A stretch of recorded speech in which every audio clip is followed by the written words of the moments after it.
जय हिंद साथियों, एक बार पुनः स्वागत है आप लोगों का अपने यूट्यूब चैनल TCC अकेडमी पर। जैसा कि आप लोगों को पता है, बार बार आप लोग बता रहे हैं कि यूपीपी की वैकेंसी बहुत ही जल्द आने वाली है या बहुत सी वैकेंसी आगे लगी हुई हैं, जिसको देखते हुए हमारी एक श्रृंखला चल रही है मैथ की लाभ तथा हानि, जिसमें हम आप लोगों को 4 वीडियो बता चुके हैं। हम देखते हैं जो हमारा अगला टाइप है, उस टाइप के बारे में आज हम लोग क्या करेंगे, अध्ययन करेंगे। तो देखते हैं, कल जो हम बताए हुए थे कि किसी वस्तु को 2 बार बेचा जाता है, जैसे एक बार उस पर लाभ हुआ या हानि हुआ, या दोनों बार लाभ हो गया तो हमको क्या पूछता था, विक्रय मूल्य पूछता था। अब देखते हैं कि जो हमारा अगला टाइप है कि जब कोई वस्तु कई बार खरीदी या बेची जाए। कई बार का मतलब क्या होगा, जिसे मान लेते हैं कि हमने कोई वस्तु खरीदा, मान लेते हैं कितने में खरीदा है, 10,000 में खरीदा। अब हमने क्या किया, इसको या तो 10% के लाभ पर बेच दिया, पुनः इसको क्या कर दिया, 20% के लाभ पर बेचा, पुनः हमने क्या कर दिया, 30% के लाभ पर बेच दिया, पुनः हमने क्या किया, 40% के लाभ। कहने मतलब उसी वस्तु को बार बार क्या कर रहे हैं, हम बेच रहे हैं और किसी व्यक्ति के हाथों से क्या कर रहे हैं, बेच रहे हैं। तो हम लोग देखते हैं इस टाइप के जो क्वेश्चन होते हैं बहुत ही सरल होते हैं। बस हमको करना क्या है कि इस क्वेश्चन को हमको जब लगाएंगे तो हमारा कैलकुलेशन थोड़ा सा ज़्यादा होगा। अब देखते हैं कि इस क्वेश्चन को हम लोग सॉल्व कैसे करेंगे। जैसे देखते हैं हमारा क्वेश्चन आता कैसे है, ध्यान समझते हैं। ए ने एक साइकिल को 1,000 रुपये में खरीदा। क्या किया है, एक कोई व्यक्ति है जिसने क्या किया, किसी एक साइकिल को 1,000 रुपये में खरीदी। अब हमने साइकिल को खरीद लिया 1,000 में और हमने 20% का लाभ लेकर के बी को बेच दिया। हमने उसी साइकिल को बी को क्या कर दिया कि 20% का लाभ लेकर के क्या कर दिया, बेच दिया। बी ने कुछ दिन साइकिल को चलाया, उसके बाद क्या किया कि 10% का घाटा सह करके सी को बेच दिया। अब उस सी ने कितने में खरीदा हुआ, हमको ये क्या करना है, ज्ञात करना है। ध्यान देखते हैं कि मान लेते हैं 1,000 रुपये ये हमारा है क्या, क्रय मूल्य है। जब हम इसको किसी दूसरे व्यक्ति को बेचेंगे, अगर दूसरा व्यक्ति खरीदेगा तो हमारा ये कौन सा मूल्य हो जाएगा, विक्रय मूल्य। लेकिन दूसरे वाले के लिए कौन सा मूल्य हो जाएगा, क्रय मूल्य। तो दूसरे व्यक्ति ने अगर खरीदा है तो किसको खरीदा, साइकिल को खरीदा, कितने % के लाभ पर, 20% के। अब जब उसको बी ने खरीद लिया तो बी का कौन सा मूल्य हुआ, क्रय मूल्य। लेकिन बी ने कुछ दिन तक साइकिल को चलाया है, उसके बाद किसको बेच दिया है, सी को बेच दिया। और सी को कितने में बेचा है, 10% का घाटा सहकर। लेकिन अब सी के लिए कौन सा मूल्य होगा, क्रय मूल्य, क्योंकि सी ने उसको क्या कर रहा है, खरीद रहा है। तो हम देखते हैं इस क्वेश्चन को हम लोग लगाएंगे कैसे, ध्यान समझते हैं। कितने रुपए में खरीदा पूछ रहा है, तो खरीदा का मतलब सी का जो हमारा मूल्य होगा तो क्रय मूल्य होगा। तो ध्यान से देखते हैं कि जो हमारा मूल्य आया, यहाँ लिखेंगे सी का मूल्य, अंतिम वाले का मूल्य। यहाँ जब भी आता है किसका मूल्य आता है, सी का मूल्य। वस्तु की जो कीमत थी वो हमारी कितनी थी, 1,000 थी। अब ध्यान समझिएगा, 20% का लाभ ले रहा है या 20% का लाभ ले रहा है, तो 20% का मतलब कितना होगा, 120 और बटे क्या आया, 100। अब हम लोग देखते हैं बी को बेच दिया और बी ने 10% का घाटा सहकर सी को बेच दिया। अब देखते हैं बी ने 10% का घाटा सहा है तो कितने में बेचा, 90 क्यों और बटे 100। अब हमको करना कुछ नहीं, केवल क्वेश्चन को सॉल्व कर लेंगे, हमारा आंसर आ जाएगा। देखते हैं 3 0 से 2 1 3 0 कैंसिल, 1 0 से 1 0 कैंसिल, 12 से 9 का गुणा करेंगे, 12 9 यहाँ कितना होगा, 108। कहने मतलब क्या है कि जो हमारा सी है, सी ने उस साइकिल को कितने रुपए में खरीदा, तो अगर हम बात कर लेते हैं सी ने साइकिल को कितने रुपए में खरीदा, तो 1,080 रुपये में खरीदा। कहने मतलब ये जो आता है हमारा, ये किसका मूल्य होता है, अंतिम वाले का मूल्य होता है, अर्थात किसका मूल्य है, ये सी का। अब देखते हैं अगर इसी को हम दूसरे मेथड से सॉल्व करें तो क्या कह रहा है, सी वाला मूल्य हमको निकालना है। तो हमको पता है जब भी क्वेश्चन को सॉल्व करेंगे सी का मूल्य आएगा। सी का मतलब क्या है, अंतिम वाला मूल्य आएगा। कभी कभी क्वेश्चन में क्या दे देता है कि ये पहला वाला मूल्य दिया रहेगा, बीच का कोई मूल्य होगा, हमारा क्या कर लेता है, पूछ लेता है। जिससे भी आगे क्वेश्चन आप लोगों को सॉल्व कराएंगे। देखते हैं, अगर हम यहाँ से बात कर लेते हैं 20% का मान निकालते हैं, तो 20 बटे क्या हो जाएगा, 100, 1 बटे कितना हुआ, 5। अगर हम 10% का मान निकाल लेते हैं तो 1 बटे कितना हो गया, 10। कहने मतलब क्या हुआ, ये मान 5 से बढ़ा और कितना हो गया, 6, और ये पहले 10 था, 1 की कमी हो गई, कितना हो गया, 9। अब देखते हैं हमको निकालना किसका मूल्य है, सी का मूल्य है। किसका मूल्य निकालना है, सी का। तो हम देखते हैं कि सी का मूल्य निकालने के लिए हम लोग करेंगे क्या, 1,000 रुपये हमारा क्या था, वस्तु की कीमत थी। अब हम लोग देखते हैं कि अगर सॉल्व करना है तो लाभ हुआ 6/5 का, ये कितना लाभ हुआ 9/10 का। सॉल्व कर लेते हैं, 1 0 से 1 0 कैंसिल, 5 से काट लेते हैं, 5 दूना 10 आ गया, 9 6 54, 54 दूना 108। कहने मतलब आया कितना 1080 आया। तो कहने मतलब जब भी क्वेश्चन आएगा हम लोग इस प्रकार से क्वेश्चन को सॉल्व कर सकते हैं। देखते हैं इसी टाइप का हमारा दूसरा क्वेश्चन लिखा हुआ है। दूसरा क्वेश्चन क्या लिखा हुआ है, एक व्यक्ति ने 5000 में कोई वस्तु खरीद कर 10% लाभ पर बी को बेच दिया, पुनः 10% का घाटा सह करके सी को बेच दिया, सी ने 25% का लाभ लेकर के डी को बेच दिया, डी ने वस्तु को कितने रुपए में खरीदा। अब ध्यान से करते हैं, करना कुछ नहीं है, यहाँ भी अंतिम वाले का मूल्य पूछा है तो लिखेंगे डी का क्रय मूल्य। हमारा मूल्य कितना दिया हुआ है 5000। सबसे पहले 10% का लाभ हो रहा है, कितने का लाभ हो रहा है 10% का, तो लिखेंगे 110 और बटे क्या हो जाएगा 100। उसके बाद क्या हो रहा है 20% का घाटा सह करके 80 और बटे क्या हो जाएगा 100। पुनः कह रहा 25% का लाभ लेकर के तो 125 और बटे हमारा क्या आया 100। अब ध्यान देखते हैं, 3 4 5, 5 0 2 2 4 1 5 0, 5 से काट लेते हैं, 5 दूना 10, 2 से काट लेते हैं 2 चौक 8, तो यहाँ से आ जाएगा 44 गुणे 125। गुणा कर लेते हैं तो देखते हैं अगर यहाँ से गुणा करेंगे तो इसको अगर 40 मान लेते हैं, गुणा करना ध्यान देते हैं कैसे गुणा कर सकते हैं। 125 44 को लिख सकते हैं 40 + 4, तो अगर यहाँ से गुणा करेंगे तो 25 चौका 100 हो गया, ये आ जाएगा 5000 प्लस अगर यहाँ से गुणा करेंगे 25 चौके 100, ये हो जाएगा 500। तो टोटल ये जो हमारा मान आ जाएगा वो कितना आ जाएगा 5500। टोटल मान कितना आ जाएगा 5500। देखते हैं 5 चौक 20, 4 दूना 8, 10 के 0, 4 एक 4 1 5, यहाँ से गुणा करेंगे ये भी कितना हो जाएगा 500। तो टोटल हमारा मान कितना आया 500। अब देखते हैं अगर इसी को हम दूसरे तरीके से सॉल्व करते हैं, इसके पहले जिस क्वेश्चन को सॉल्व किए थे जिस प्रकार से उसी प्रकार से इसको सॉल्व करते हैं। देखते हैं हम लोग सॉल्व कैसे करेंगे।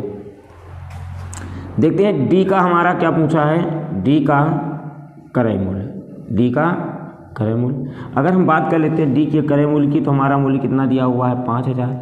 अगर हम बात कर लेते हैं 10% का लाभ है तो 10% का मतलब क्या होगा 1/10। कहने मतलब 10 में 1 जोड़े तो हमारा कितना होगा 11/10।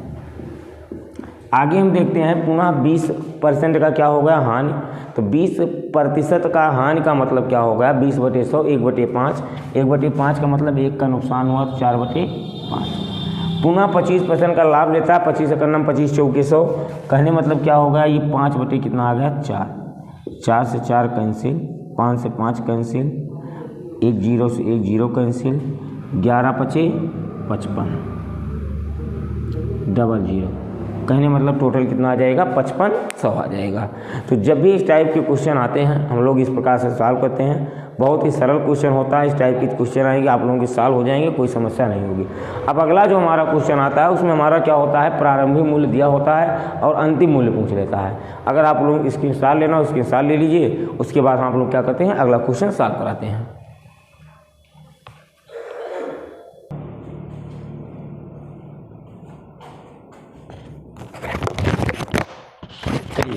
अब हम लोग देखते हैं हमारा अगला क्वेश्चन लिखा हुआ है। तो अगर हम बात कर लेते हैं अगले क्वेश्चन की तो हम लोग देखते हैं कि अगला क्वेश्चन हमारा क्या लिखा है। ए ने एक साइकिल को 10% लाभ पर बी को बेचा, बी ने 10% हानि पर सी को बेचा, सी ने 20% लाभ पर डी को बेचा और यदि डी ने सामान को 8000 रुपये में खरीदा हो। तो ध्यान से देखते हैं कि अभी तो जो हमारा मूल्य दिया गया था वो हमारा अंतिम मूल्य पूछ रहा था और प्रारंभिक मूल्य क्या था दिया था। तो अगर इस क्वेश्चन में हम लोग देख लेते हैं तो ये हमारा जो दिया हुआ है कौन सा मूल्य है अंतिम मूल्य।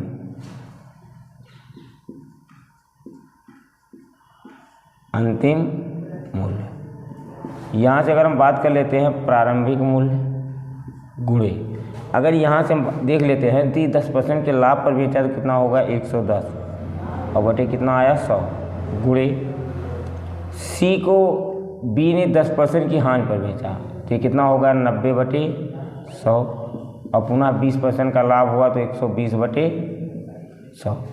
अगर यहाँ से देखा जाए तो अंतिम मूल्य हमारा है कितना 8000। अगर हम बात कर लेते हैं प्रारंभिक मूल्य हमको ज्ञात करना है, देखते हैं एक शून्य से एक शून्य कैंसिल, यहाँ से ये कैंसिल, तो अगर यहाँ से देखा जाए तो आ जाएगा 11/10 गुणे यह आ जाएगा 9/10, यहाँ से हो जाएगा 12/10। अगर यहाँ से गुणा किया जाए तो यह आ जाएगा प्रारंभिक मूल्य बराबर 8000 गुणे 10 गुणे 10 गुणे 10। यहाँ से हमारा क्या बचेगा 11 गुणे 9 गुणे 12। अब देखते हैं, अगर हम बात कर लेते हैं इस क्वेश्चन को सॉल्व करने की, तो अगर देखा जाए इस क्वेश्चन में, तो जो हम अगर सॉल्व करेंगे क्वेश्चन को, तो सॉल्व कर लिया जाए 8000 है, ये गुणे 10 गुणे कितना लिखा हुआ है 10 गुणे कितना लिखा है 10।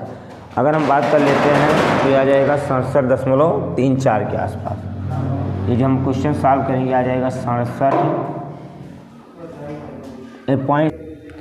हाँ, तो देखते हैं 8000 गुणे 10 गुणे 10 गुणे 10 11 गुणे 9 गुणे 12, जब इसको हम सॉल्व करेंगे 67 पॉइंट समथिंग के आसपास आ जाएगा। तो ये हमारा क्या हो गया, आंसर आया। अब हम देख लेते हैं कि हमारा अगला क्वेश्चन लिखा हुआ है, रमेश ने एक वस्तु 10,000 में खरीद कर उसे गणेश को कुछ % के लाभ पर भेज दिया। अब इसी बार हमसे क्या पूछा हुआ है, प्रतिशत लाभ पूछा हुआ है।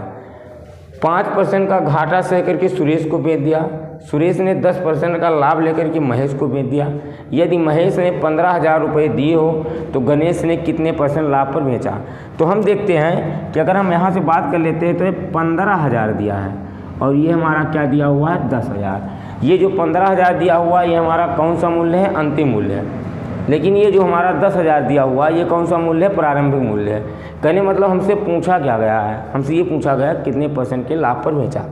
तो हम देख लेते हैं कि अगर हम बात कर लेते हैं तो ये 15,000 जो दिया हुआ है ये अंतिम मूल्य है। ये हमारा क्या है 1,000 गुणे उसे गणेश को कुछ % के लाभ पर। तो ये बताइए, जैसे मान लेते हैं अगर 10% का लाभ होता है 100 में हम लोग 10 जोड़ते थे, उसी प्रकार से अगर कुछ % है तो मान लेते हैं कुछ % का मान क्या है यक्स, 100 + यक्स और बटे ये हमारा क्या होगा 100। आगे देखते हैं गुणे 5% का घाटा सह करके, तो ये कितना होगा 95% और बटे क्या आया 100। उसके बाद क्या रहा, सुरेश को बेच दिया, सुरेश ने 10% का लाभ लेकर के महेश को बेच दिया, तो आ गया 110 और बटे क्या आया 100। अब ध्यान समझते हैं, अगर यहाँ सॉल्व किया जाए 3 0 से 3 0 क्या होगा कैंसिल, 5 दूना 10 और 5 3 कितना आया 15। अब ध्यान समझते हैं,